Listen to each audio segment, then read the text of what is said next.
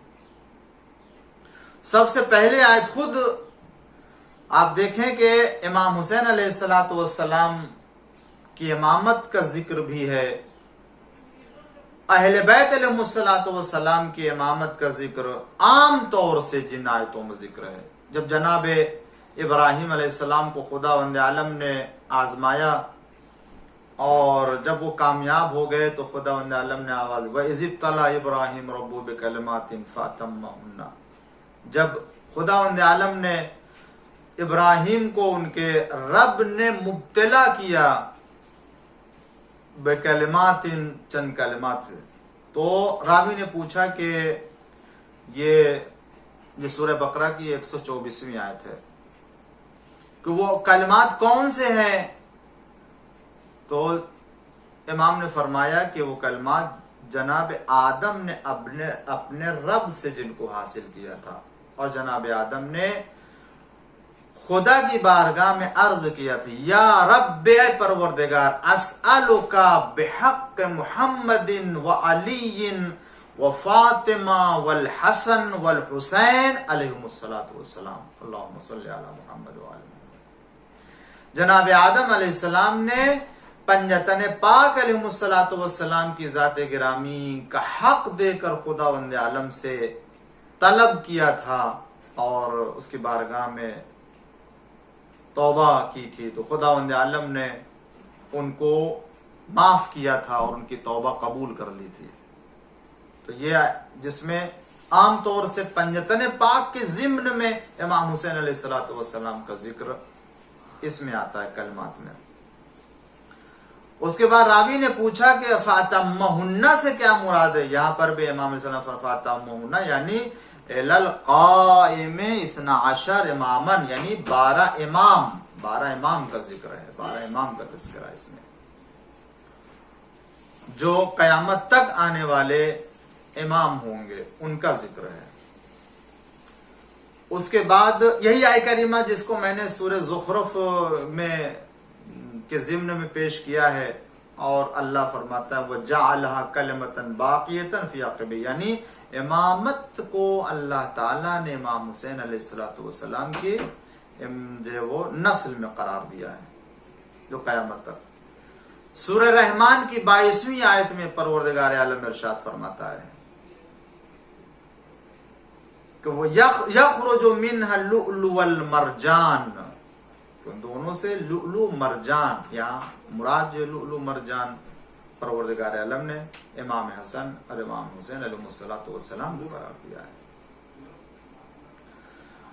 اور اس کے بعد سورہ فجر، پورا سورہ فجر ہم پڑھتے ہیں والفجر واللیال عشر والشفع والوتر، یہ جو سورہ فجر ہے روایتوں میں اسے پورا کا پورا سورہ، اس پورے سورے کو اللہ نے سورۃ الحسین کے نام سے بھی قرار دیا ہے. ان روایتوں میں اس کا سورۃ الحسین کہا جاتا ہے سورہ کو، کہ جس کی جو ہے وہ آخری آیت ہے سورہ جو وہ فجر کی، اس میں ارشاد ہوتا ہے یا ایھا النفس المطمئنہ ارجعی الی ربک راضیۃ مرضیہ.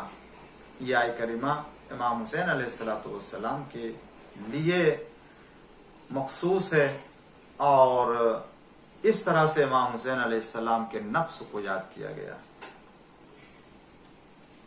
اور اس کے بعد سورہ حل اتا، سورہ حل اتا میں سورہ انسان جسے کہتے ہیں، سورہ دہر جسے کہتے ہیں، اس میں بھی امام حسن کا ذکر، امام حسین علیہ السلام کا ذکر ہے، جناب شہزادی کا، مولا کائنات کا ذکر ہے. اس میں تو جب امام حسن امام حسین بیمار ہوتے ہیں تو ان کے شفا یابی کے لیے نذر کی جاتی ہے کہ 3 دن کا روزہ رکھا جائے گا. اس میں جو ہے وہ مولا کائنات ہے، جناب صدیقہ طاہرہ ہے، امام حسن امام حسین ہے، اور جناب فضہ ہیں کہ جنہوں نے ان کے ساتھ روزہ رکھا ہے.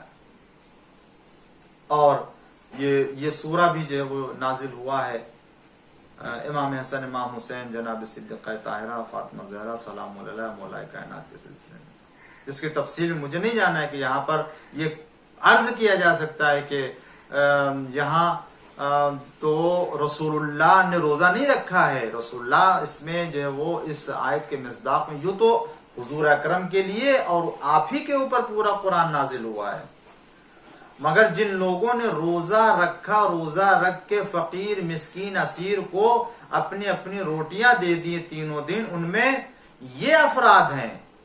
اور جب حضور اکرم صلی اللہ علیہ وآلہ وسلم نے جو وہ امام حسن کو دیکھا، جناب صدیقہ طاہرہ کی حالت دیکھی، تو خداوند عالم کی بارگاہ میں عرض کیا. اللہ تعالیٰ نے جو ہے وہ دسترخوان نعمت بہشت جنت سے کھانا بھیجا اور اس کے بعد ان کے سامنے رکھا کہ جو عظیم ترین فضیلت ہے پنجتن پاک علیہ الصلوۃ والسلام کے لیے، اور اس میں عام طور سے تمام پنجتن پاک کے لیے اور خاص طور سے امام حسین علیہ الصلوۃ والسلام کا ذکر، جو عام طور سے یہ وہ آیتیں ہیں کہ جن میں امام حسین کا ذکر. اس کے بعد خود آئے مودت ہم جس کی تلاوت کرتے ہیں، قُلْ لَا أَسْأَلُكُمْ عَلَيْهِ أَجْرًا إِلَّا الْمَوَدَّةَ فِي الْقُرْبَى. اے پیغمبر ان سے کہہ دیجئے لا اسألکم، ہم کوئی چیز تم سے نہیں طلب کرتے ہیں سوائے کہ میرے قرابت داروں سے اجر، محبت، اجر کے عنوان سے میرے قرابت داروں سے مودت اختیار کرو، محبت کرو. ظاہر سی بات ہے اتنے دنوں کی زحمت، اتنے دنوں کی تبلیغ کے بعد اگر کوئی آتا ہے کہ آپ نے اتنی زحمتیں اٹھائی، ہم اس کے صلے میں کچھ دینا چاہتے ہیں، تو دنیا کا دستور تو یہی کہ اس کے صلے میں دنیا کی چیزوں کو قبول کرتا ہے، دے دیتا ہے، لے لیتا ہے، ٹھیک ہے. مگر خدا کے حکم سے حضور اکرم نے، اس لیے کہ اللہ کا رسول جو بھی کہتا ہے، جو بھی کرتا ہے، وہ حکم خدا سے کرتا ہے. لہذا پیغمبر اسلام نے نہ ان کے سونا چاندی، نہ ان کے دولت دنیا کو قبول کیا، کسی چیز کو، بلکہ حکم خدا سے ارشاد ہوا کہ پیغمبر ان سے کہہ دیجئے اگر تم کو دینا ہی چاہتے ہو تو میرے قرابت داروں سے محبت کرو. آیت نازل ہوئی، دریافت کیا قرابت دار کون ہے، تو حضور اکرم نے فرمایا کہ میرے قرابت دار جو وہ علی ابن ابی طالب، جناب فاطمہ زہرا سلام علیہ، امام حسن امام حسین علیہ السلام، ان قرابت داروں کو، ان اہل بیت، ان کو اہل بیت کو عنوان سے پیش کیا، کہا کہ یہ میرے قرابت دار ہیں جن سے محبت کرنا اور جن کی مودت اجر رسالت کے عنوان سے خدا نے قرار دیا ہے، حضور اکرم نے پیش کیا ہے. یہی آیہ کریمہ اگر ہم اسی کو غور کریں اور مسلمان غور کرے تو اجر رسالت محبت اہل بیت علیہ السلام کی شکل میں خدا نے مطالبہ کیا ہے. الحمدللہ، پروردگار عالم کا کرم ہے، شکر ہے کہ اس نے ہمیں اہل بیت سے محبت کرنے والوں میں قرار دیا اور اہل رسول اللہ کے قرابت داروں سے مودت اختیار کرنے والوں میں سے قرار دیا ہے. ورنہ ہم کہیں اور ہوتے، کسی جگہ نہیں معلوم حضور اکرم کے قرابت داروں سے محبت کرتے، مودت کرتے، نہ کرتے، کیا معلوم. یا مسلمان کہلاتے جس طرح سے اور بہت سے مسلمان اہل بیت سے محبت کرتے ہیں. محبت ہے، کون ہے؟ اہل بیت کو خدا نے پیدا ہی کیا اس طرح سے کہ کوئی کہہ نہیں سکتا کہ ہم ان سے محبت نہیں کرتے ہیں. اگر ہم انہی مسلمانوں کی طرح ہوتے تو دعویٰ تو ہوتا کہ ہم محبت اہل بیت کرتے ہیں. مگر آپ سچ بتائیں، جو مسلمان اہل بیت سے محبت کا دعویٰ کرتے ہیں، کیا واقعی وہ اپنے دعوے میں سچے ہیں؟ ہم بھی جانتے ہیں، آپ بھی جانتے ہیں، کسی سے بھی محبت کرنے کا انداز یہ ہوتا ہے کہ محبوب کی پسندیدہ چیزوں کو اختیار کرتا ہے اور وہی کام کرتا ہے جو محبوب کی رضا ہوتی ہے. محب اپنے عمل کو محبوب کی رضا کے خلاف انجام نہیں دیتا، یہی محبت کا تقاضا ہے.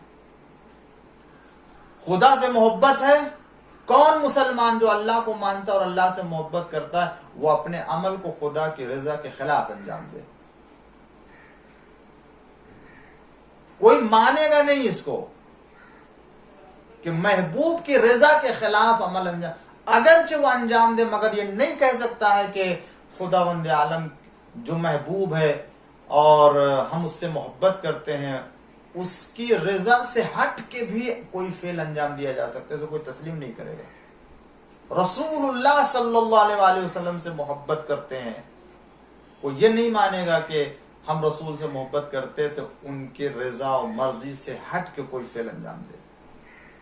تو جب رسول نے، خداوند عالم نے اجر رسالت کے عنوان سے اہل بیت علیہ السلام سے محبت کا مطالبہ کیا ہے، تو اب مسلمانوں کو اہل بیت سے محبت کا مظاہرہ کرنا چاہیے یا نہیں؟ یہ یاد رکھیں، کوئی بھی دعویٰ بغیر دلیل کے ثابت نہیں ہوتا ہے۔ کوئی بھی دعویٰ بغیر دلیل کے ثابت نہیں، دنیا کو کوئی بھی دعویٰ ہو، چاہے دنیا داری کے معاملات میں ہو، چاہے دینداری کے معاملات میں ہو۔ دنیا داری کے معاملات میں اگر کوئی منصب ہے، کوئی عہدہ ہے، کوئی شہرت ہے، کوئی فن ہے، کوئی جو ہے وہ اس کے پاس کمال ہے دنیا کا، تو جب اگر کمال ہے تو اسے کر کے دکھائے۔ ایک ڈاکٹر ہے، وہ کہتا ہے میں ڈاکٹر ہوں، اور کوئی سند نہیں ہے اس کے پاس، کوئی جو ہے وہ سرٹیفکیٹ نہیں ہے اس کے پاس، اگر وہ کہتا ہے میں ڈاکٹر تو کیسے ثابت ہوگا؟ وہ اپنے ڈاکٹری کے فن کو دکھائے گا، بیمار کا علاج کرے گا، اس کے بیماری کو تشخیص دے گا، اس کے لیے نسخہ لکھے گا، اس کے لیے دواؤں کو تشخیص دے گا اور اسے اچھا کرے گا۔ یہ اس کا اس کی دلیل ہے، دعویٰ ڈاکٹر ہے۔ اگر کوئی پروفیسر ہے، کوئی ٹیچر ہے، کہتا ہے میں تو کہنے سے نہیں، جب تک وہ ثابت نہیں یا کوئی سند نہ دکھائے۔ دینداری کے معاملے، ٹھیک ہے، آپ عالم ہیں، خطیب ہیں، ذاکر ہیں، شاعر ہیں، تو شاعری کب ثابت ہوگی؟ شعر کہنے سے۔ خطابت کب ثابت ہوگی؟ خطابت کرنے سے۔ اگر آپ جو ہے وہ عالم ہیں تو کیسے؟ آپ کے علم کے ذریعے سے۔ تو اگر یہ طے ہے کہ دنیا داری یا دینداری کے کسی بھی دعوے کو بغیر دلیل سے ثابت نہیں کر سکتے، اگر مسلمان یہ کہتا ہے کہ ہم اہل بیت سے محبت کرتے ہیں اور اہل بیت علیہ السلام سے مودت اختیار کرتے ہیں رسالت کے عنوان سے، تو مسلمانوں کے پاس محبت اہل بیت کی کیا دلیل ہے؟ مسلمان دلیل پیش کرے کہ ہم اہل بیت علیہ السلام سے محبت کرتے ہیں، محبت کی دلیل کیا ہے؟ مسلمانوں کے پاس محبت اہل بیت کی دلیل نہیں ہے، مگر ہمارے پاس محبت اہل بیت کی دلیل ہے، اس لیے کہ ہر محبت عمل چاہتی ہے کہ اسے عمل کے ذریعے سے دکھایا جائے۔ قرآن کریم کی اتنی آیتیں ہیں، ان تمام آیتوں کو اگر آپ ملاحظہ کریں کہ خداوند عالم نے نازل کیے، نماز کی آیتیں، روزے کی آیتیں، حج کی آیتیں، امر بالمعروف نہی۔ کوئی کہے کہ میں قرآن کی ان آیتوں کے اوپر ایمان رکھتا ہوں لیکن عمل نہیں کروں گا، ہو سکتا ہے ایسا؟ اسے مسلمان نہیں کہے گا کوئی۔ اسی لیے مسلمان نماز پڑھ کے بتاتا ہے کہ میں نماز کی آیت کے اوپر عمل کرتا ہوں اور اس کو مانتا بھی ہوں۔ روزہ رکھ کے ماہ رمضان میں بتاتا ہے کہ میں روزے کی آیتوں کے اوپر ایمان بھی رکھتا ہوں اور اس پر عمل بھی کرتا ہوں۔ موسم حج میں اگر مستطیع ہے تو حج کر کے بتاتا ہے کہ حج کی آیت کے اوپر ایمان بھی ہے، اس کے لیے عمل بھی ہے۔ ایمان کا مظاہرہ، عقیدے کا مظاہرہ حج کر کے، عقیدہ نماز کا مظاہرہ نماز پڑھ کے، عقیدہ روزہ کا مظاہرہ روزہ رکھ کے، عقیدہ امر بالمعروف نہی عن المنکر کا مظاہرہ امر بالمعروف نہی عن المنکر کر کے بتاتا ہے۔ تو اب میں آپ سے پوچھتا ہوں، اگر ان تمام آیتوں کے اوپر ایمان رکھنا کافی نہیں ہے، عقیدہ رکھنا کافی نہیں ہے، بلکہ ان پر عمل کرنا بھی ضروری ہے، مسلمان عمل کر بھی رہا ہے، تو مجھے بتائے آئے مودت کے اوپر ایمان ہے یا نہیں؟ کہے گا ہاں ہے۔ تو جب آئے مودت کے اوپر ایمان ہے تو مجھے بتایا ہے مودت پر ایمان کے ساتھ عملی مظاہرہ کہاں ہے، عمل سے اس کو کیسے ثابت کیا گیا ہے کہ ہم اہل بیت سے محبت کرتے ہیں۔ عزیزوں اور دوستوں، یہ ماہ محرم کی عزاداری، ماہ محرم کی مجلسیں، اہل بیت علیہم السلام کی وفات اور ان کی ولادت سے متعلق جو ہمارے پروگرام ہوتے ہیں، جو ہمارے جشن ہوتے ہیں، یہ جو جلوس ہے، جو اہل بیت علیہم السلام کی خوشی میں خوش ہونا، اہل بیت کے غم میں غم زدہ ہونا، یہی دلیل ہے کہ ہم اہل بیت سے محبت کرتے ہیں، اور یہ ہماری مجلسیں محبت کی دلیل ہے۔ لہذا ہم قیامت کے دن اللہ سے کہہ سکتے ہیں کہ پروردگار، ہم نے نماز پڑھ کے نماز کے اوپر ایمان لانے کی دلیل دی ہے، روزہ رکھ کے روزے کے اوپر ایمان لانے کی دلیل دی ہے، حج کر کے حج کے اوپر ایمان رکھنے کی دلیل دی ہے، اور اہل بیت سے محبت کرنے کا تو نے مطالبہ کیا تو ان سے محبت کر کے، ان کی خوشی میں خوش ہو کر کے، ان کے غم میں غم زدہ ہو کر کے ہم نے اجر رسالت کو تو نے مطالبہ کیا تھا، اس کا مظاہرہ کیا ہے۔ ایک صلوات پڑھ دیجئے محمد والے۔ اللہم صلی علی محمد وعلی محمد۔ یہ نمازیں، یہ روزے جس طریقے سے ایمان صلاۃ اور ایمان روزہ کی دلیل، اسی طریقے سے یہ ہماری مجلسیں جو ماہ رمضان، ماہ عزا میں ہوتی ہیں، یہ امام حسین سے محبت کی دلیل ہے، اہل بیت علیہ السلام سے مودت کی دلیل ہے کہ ہم ان کی خوشی میں خوش ہوتے ہیں، ان کے غم میں غم زدہ ہوتے ہیں۔ اسی لیے کوئی بھی شیعہ جو اہل بیت سے محبت کرتا ہے، عزاداری امام حسین ماہ عزا شروع ہوتے ہی کوئی بھی شیعہ، کوئی بھی عزادار اپنے آپ کو بغیر عزاداری کے اور بغیر مجلس میں شریک ہونے کے رکھ نہیں سکتا ہے۔ ممکن نہیں ہے کہ شیعہ ہو اور کہیں بھی اکیلا ہی کیوں نہ، اپنے گھر میں بھی ہے تو اپنے گھر میں بھی عزادار رہے گا، اس لیے کہ اسے احساس ہے کہ ہم اجر رسالت ادا کر رہے ہیں، اور ہمارے لیے ضروری ہے کہ اجر رسالت ادا کریں۔ عزیزان گرامی، بس دامن وقت میں زیادہ گنجائش نہیں رہ گئی ہے، اور یہ چند آیتیں تھی کہ جو امام حسین علیہ السلام کی عظمت کے حوالے سے پیش کی ہے، اور 4-6 آیتیں اور بھی ہیں، یوں تو بہت سی آیتیں ہیں، مگر کل کی گفتگو میں شاید میں اس کو پیش کروں، اور اس کے بعد جو خود نگاہ رسالت میں عظمت امام حسین علیہ السلام کیا ہے وہ بھی، تاکہ پھر اس کے بعد جو امام حسین علیہ السلام کے کردار کو اور امام حسین علیہ السلام کے قیام کو اور ان کے عظمت کو دوسرے حوالے سے پیش کرتا اندازہ ہوگا خداوند عالم نے کتنی منزلت عطا کی ہے امام حسین علیہ السلام کو۔ اسی لیے ماہ محرم الحرام میں ہم فرش عزا بچھاتے ہیں، عزا حسین کرتے ہیں، ماتم کرتے ہیں، جلوس نکالتے ہیں۔ یہ مجلسیں اور یہ فرش عزا، یہ جلوس، یہ ماتم، یہ ہمارے لیے زندگی اور آخرت دونوں کے لیے نجات کا سرمایہ ہے، کہ جس طریقے سے بغیر اجر رسالت ادا کیے ہوئے رسول اللہ صلی اللہ علیہ وآلہ وسلم کے زحمتوں کا شکریہ ادا نہیں ہو سکتا، اسی طریقے سے بغیر عزاداری امام حسین علیہ السلام کے ہم محبت اور مودت کا اظہار نہیں کر سکتے۔ آج محرم کی 2 تاریخ ہو گئی ہے۔ عزیزان گرامی، یہ وہ تاریخیں ہیں کہ جن تاریخوں میں امام حسین علیہ السلام کا کربلا میں پہنچنا اور کربلا میں وارد ہونا بیان کیا جاتا ہے۔ ہاں، حسین ابن علی کا وہ قافلہ کہ جو مدینے سے نکل کے مکہ آیا تھا اور اب کربلا پہنچا ہے، مگر اس وقت میں امام حسین علیہ السلام نے کتنی منزلوں کو طے کیا اور کہاں کہاں سے آپ آئے، کتنے لوگوں نے آپ کو روکا ہے، اندازہ کریں۔ مگر حسین جانتے تھے کہ مجھے کہاں جانا ہے اور میری منزل کہاں ہے، لہذا کوئی روک نہ سکا۔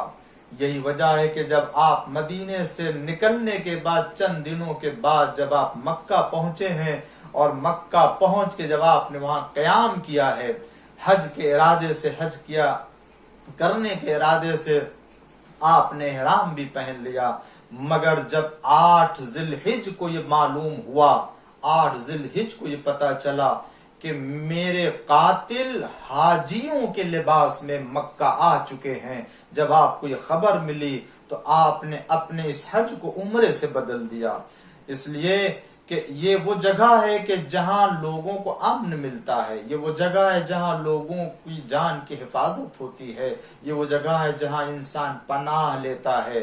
حسین ابن علی بھی آئے تھے پناہ لینے کے لیے، اس منزل پر تھے۔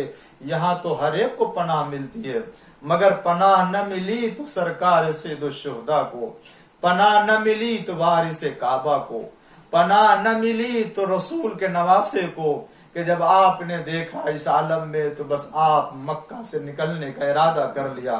جس وقت ساری دنیا، سارے حاجی لوگ مکہ میں جمع ہو رہے تھے، حسین تنہا تھے کہ جو کربلا کے لیے مکہ سے باہر جا رہے تھے۔ لوگ پوچھ رہے تھے آخر وجہ کیا ہے، سارے لوگ تو مکہ حج کرنے کے لیے جمع ہو رہے ہیں اور حسین مکہ چھوڑ رہے ہیں۔ بڑھ کر کے پوچھا فرزند رسول خیر تو ہے؟ کسی نے کہا کہ یا فرزند رسول آپ جا رہے ہیں، کہاں کا ارادہ کیا ہے؟ بہت سے لوگوں نے آ کے، آپ کے بھائی نے روکا، ابن عباس نے آ کے آپ کو روکا، مگر آپ نے کہا نہیں میں اپنی منزل کو پہچانتا ہوں۔ محمد حنفیہ نے جب آپ کو روکا اور کہا کہ آپ عراق جانا چاہتے ہیں، آپ کو تو پتا ہے کہ آپ کی پدر بزرگوار کے ساتھ، بھائی کے ساتھ کیا برتاؤ کیا ہے، لہٰذا عراق جا رہے ہو تو غور کر لو خوب۔ امام حسین نے فرمایا بھائی تم صحیح کہہ رہے ہو، میں رات میں غور کروں گا۔ لیکن جب صبح ہوئی تو پتا چلا حسین مکہ چھوڑ رہے ہیں، عراق جا رہے ہیں۔ محمد حنفیہ آئے، عرض بھیا تم نے تو کہا تھا کہ ہم غور کریں گے، کیا ہوا؟ کہا نہیں میں سو رہا تھا، خواب میں نانا رسول اللہ کو دیکھا، رسول اللہ کہتے اے بیٹا حسین، اے بیٹا حسین، خدا تمہیں راہ میں اپنے قتل ہوتے ہوئے دیکھنا چاہتا ہے، لہٰذا میں نکل کے جا رہا ہوں، عراق جاؤں گا۔ ابن عباس آئے، مولا کہاں جا رہے ہیں؟ عراق جا رہے ہیں۔ عراق نہ جائیے، اس لیے کہ عراق والے اور سرزمین عراق بہت ہی سخت زمین ہے، مصیبت کی زمین ہے، آپ نہ جائیے وہاں۔ اور اس کے بعد کہا نہیں یہ تو طے ہو گیا ہے کہ میں جاؤں گا۔ اب ابن عباس نے جب یہ ملاحظہ کیا کہ حسین جانے والے ہیں اور طے کر لیا تو کہا اچھا آپ جا رہے ہیں اور آپ کو معلوم ہے کہ میں وہاں قتل کیا جاؤں گا، تو پھر ان عورتوں کو کیوں لے کے جا رہے ہیں، ان سیدانیوں کو کیوں لے کے جا رہے ہیں، ان بچوں کو کیوں لے کے جا رہے ہیں؟ عزاداروں، یہ ابن عباس نے کہا اور حسین نے ایک فقرہ کہہ دیا اور خاموش ہو گئے۔ کیا کہا؟ اے ابن عباس میں ان بچوں کو، ان سیدانیوں کو مرضی خدا سے لے کے جا رہا ہوں، مگر عزیزو حسین یہ کہہ کے تو خاموش ہو گئے، مگر محمل سے آواز آئی، چاہنے والی بہن نے کہے ابن عباس ارے کیا تم ہمیں اپنے بھائی سے جدا کرنے چاہتے ہو؟ کیا تم ہم نہیں چاہتے کہ میں اپنے بھائی کے ساتھ جا سکوں؟ خبردار مجھے میرے بھائی سے جدا نہ کیا جائے، میں اپنے بھائی کو کبھی نہیں چھوڑ سکتی۔ لیجئے حسین کا قافلہ چلا، 2 محرم کو زمین کربلا پہ پہنچا، چلتے چلتے ایک مرتبہ رہوار رک گیا تو کسی نے چاہا کہ اسے آگے بڑھائے، 7 گھوڑے حسین نے بدلے مگر کوئی گھوڑا آگے قدم نہیں بڑھا رہا ہے۔ ایک مرتبہ حسین نے آئے نیچے، خاک کربلا اٹھائی اور سونگنے کے بعد اسے پھینک دیا، کہا ہونا محت رحالنا، یہی وہ منزل ہے جہاں ہماری سواریاں اتریں گی، یہی وہ منزل ہے جہاں ہمارا قیام ہوگا۔ لیجئے عزادارو، حسین نے ایک فقرہ اور کہا، ہاں ہونا تذبح اولادنا، یہی وہ منزل ہے کہ جہاں ہمارے بچے ذبح کیے جائیں گے۔ اور اس کے بعد ایک آخری فقرہ کا ہاں ہونا تصبح عیالنا، یہی وہ منزل ہے جہاں سیدانیوں کو اسیر کیا جائے گا۔ لیجے حسین نے مرثیہ پڑھ دیا، زینب نے سنا تو ایک مرتبہ سر پیٹ لیا۔ میں کہوں گا شہزادی، ارے یہ وہ وقت ہے کہ جس وقت ابھی قافلے میں سب موجود ہیں، لیکن ہائے وہ وقت بھی جب آئے گا جس کا حوالہ حسین ابن علی نے مرثیے میں دیا ہے، یہی وہ جگہ جہاں سیدانیوں کو اسیر کیا جائے گا۔ شہزادی اس وقت کیا کریں گی؟ ارے آپ کی فریاد ہوگی، حسین قتل کر دیے گئے، سکینہ کے تماچے لگیں گے، بیویوں کے سروں سے چادریں چھینی جائیں گی اور بیویوں کو اسیر کیا جائے گا، ایک ایک کو آپ سوار کریں گی اور جو کوئی نہ ہوگا تو شہزادی آپ کیا کریں گی؟ عجب نہیں، آواز دے، میں خود اپنے ہاتھوں سے بیویوں کو سوار کراؤں گی، مگر جب کوئی نہ ہوگا سوار کرانے والا تو فرات کا رخ کروں گی، آواز دوں گی، یا خل عباس، اے میرے بھیا، ارے جب مدینہ سے چلی تھی تو تم نے سوار کیا تھا، ارے آج یہ زینب ہے اکیلی، کوئی نہیں ہے سوار کرانے والا۔ سیعلمون الذین ای منقلب ینقلبون رضن بقضائه وتسلیما لامر۔ پروردگارہ بحق الزہرا و ابیہا و بال و بنیہا والسر المستودع فی امام زمانہ کے ظہور میں تعجیل فرما۔ پروردگار ان آنسوؤں کو ذخیر آخرت قرار فرما، پالنے والے ہمارے نام اعمال میں ان مجالس کو قرار فرما، پروردگار ہمارے نسلوں میں اعضاء حسین کو قرار فرما۔ اے اللہ ہم سب کو روز آخرت اہل بیت علیہ السلام سے محبت کرنے والوں اور ان کی ولایت رکھنے والوں میں قرار فرما، دنیا میں آزادار جہاں بھی ان کی حفاظت فرما، پالنے والے ہم سب کو امام زمانہ کی دعا میں شامل فرما، پالنے والے ہم سب کو بہترین اعضاء حسین منانے کی توفیق عنایت فرما، بحق محمد والہ الطاہرین۔